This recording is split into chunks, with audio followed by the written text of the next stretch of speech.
What's up, everyone? Welcome back to another review. This time we're taking a look at Joker, directed by Todd Phillips, starring Joaquin Phoenix and Robert De Niro.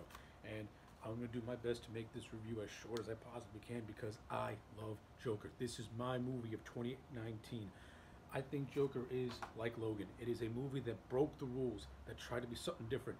It's a comic book movie that took risks that are unknown to this genre.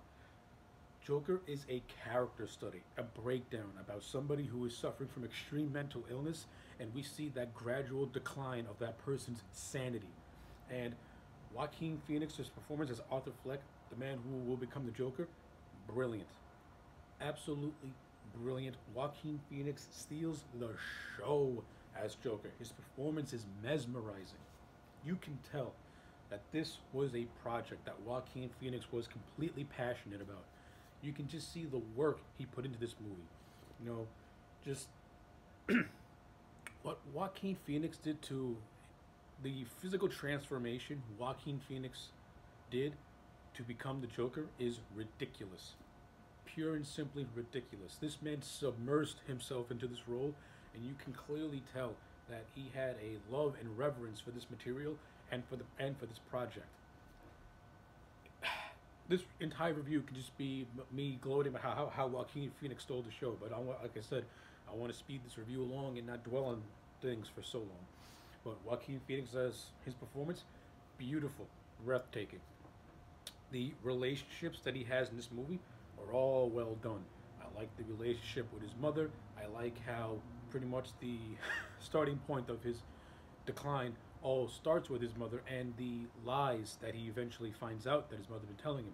You know, pretty much up to this point, he believes that his mother is his actual mother. However, as the movie progresses, he finds out that, according to his mother, he is the son of Thomas Wayne, which is proven to be false because Fleck ends up finding out that he was adopted and that his mother pretty much physically, and that his mother is not his real mother, it's just his adopted mother. But we also find out that he went through severe abuse at the hands of his mother and at the hands of his mother's several lovers, which is the impetus to all the mental problems that he suffers from. You know, he suffers from random bursts of laughter when he gets under stress, and he's just a social outcast. And again, Joaquin Phoenix, he's brilliant. You know, I like the relationship he has with Murray Franklin, the Robert De Niro character. You know, in Arthur's mind, he views Murray Franklin as like a fatherly type of figure to him. And when he meets Murray Franklin in person, it kind of plays along like this is what happens when you meet your idols type of deal. But it's great stuff. And this is De Niro's best performance in years. Years.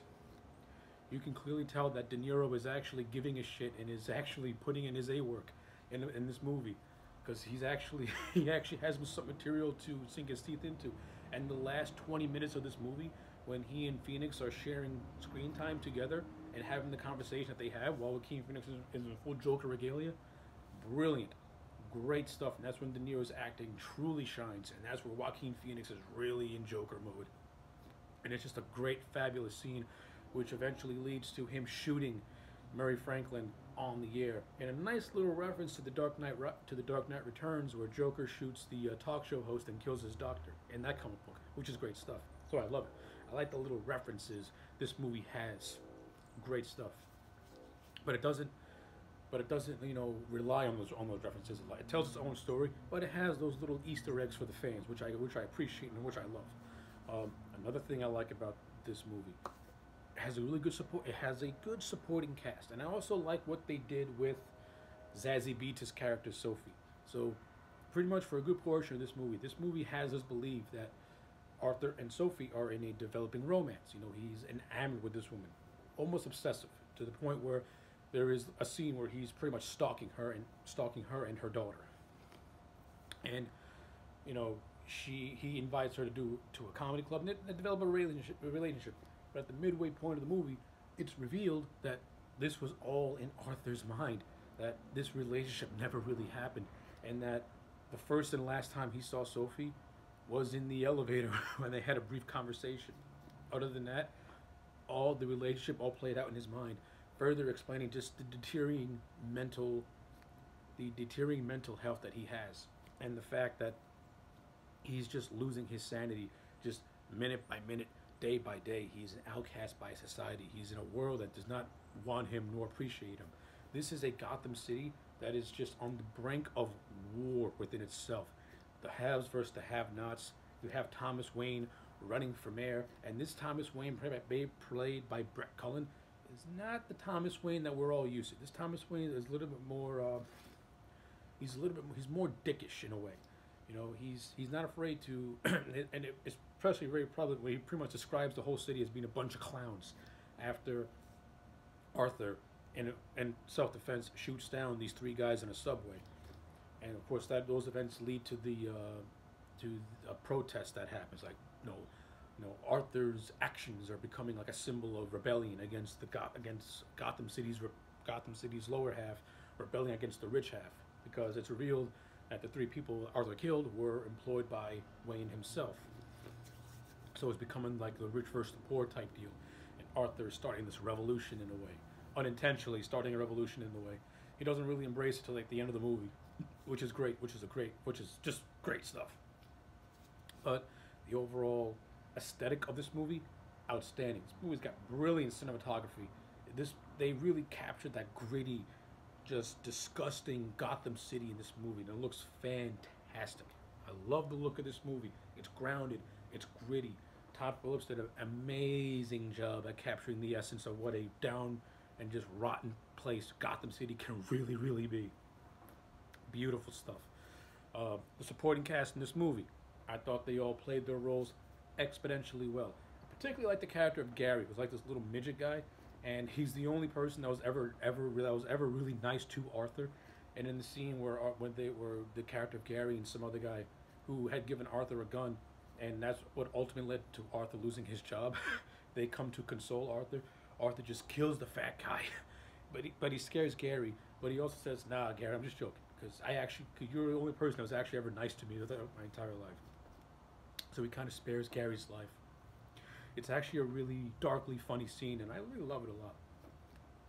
I think this movie integrates its dark humor fairly well, and it never breaks the tone. The tone's always consistent, because the Joker, the character himself, he has a dark, twisted sense of humor, always has, and Phillips and Joaquin Phoenix captured that perfectly with the humor in this movie. It's never jarring. It's consistent with the character. And like I said, the character of Gary to me is one of my favorite supporting characters. If you want to do a full-blown Batman universe in this movie, I think it'd actually be pretty hilarious if Gary becomes the Penguin just for the hell of it. I think that would just be hilariously and cool. Just on like a novelty level. But whatever, I digress. But yeah, I'm telling you, this movie's fantastic. I don't have a lot of bad things to say. This is a movie that mesmerized me. It captured my interest.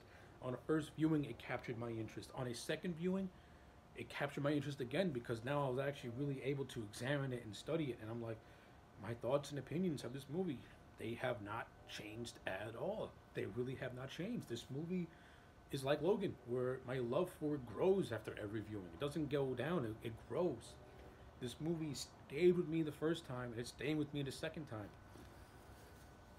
It's just got so much good stuff in it. And what I just touched upon is just the minute little things. The movie's social commentary on mental illness. To me, it handles it in a very mature way that, this is something that needs to be talked about. There are people like this who suffer from these things, that they should not be shunned or looked down upon. This movie commentates on that. Unlike these other movies that Hollywood shits out that don't want to touch on real serious subjects like mental illness. They're too busy wanting to promote, first minority this, first woman that. Even though those movies happened years ago, but we're just going to rewrite history, because that's what we do. That's what we do in the States and in this world. We like to forget the past and pump up the present as being this grand old thing. We want to sanitize everything. Not Joker. Joker didn't sanitize shit. It was gritty. It was dark. It was dirty. And Todd Phillips and Joaquin Phoenix said, "You know what? Kiss our ass. We're not going to bow down to you." This movie is not something that promotes violence. It examines violence. It examines just what violence can do to one person. Just how someone suffering with a severe mental illness can just one day just snap.